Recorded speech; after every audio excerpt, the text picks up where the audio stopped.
Here I have a Schoology quiz inside of a folder in my course, and I'd like to show you the settings that you can change about how that quiz appears to students. So let's choose that quiz.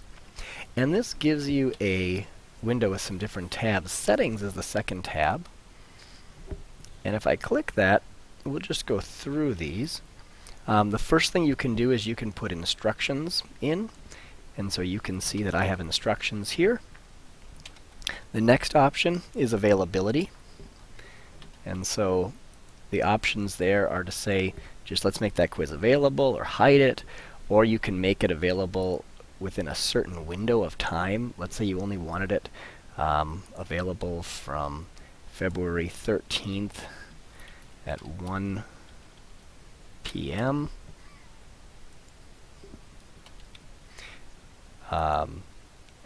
And you only wanted it available that day for 1 hour, then you could just change that to 2 p.m.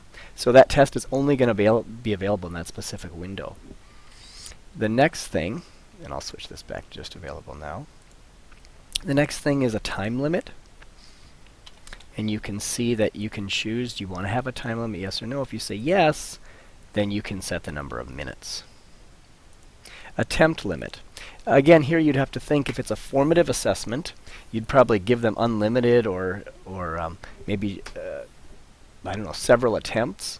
And then you can decide if you are grading it, do you take their last score, their highest score, their average score? Those are all decisions you can make. Then you can choose whether or not you want to randomize the order of the questions. This can be nice just for avoiding cheating or the temptation.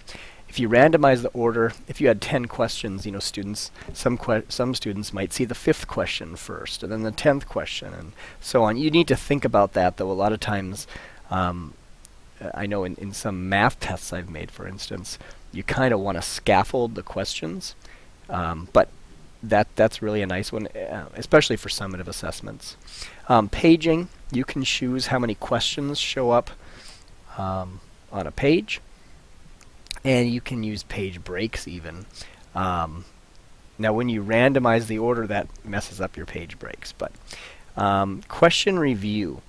This means, do students get to, before they turn it in, do they get to review old questions? So let's say at the end of question 7, could they go back to question 3 and change it?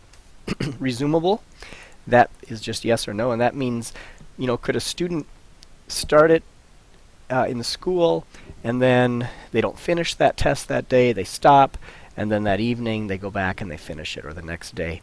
And especially with formative assessments, a lot of times you want to make them resumable. It's just a learning experience for students. The last one I really want to focus on here is view submissions. View submissions means, can a student, especially for ones they take multiple times, and there's a box off to the right here, I'll let you see that.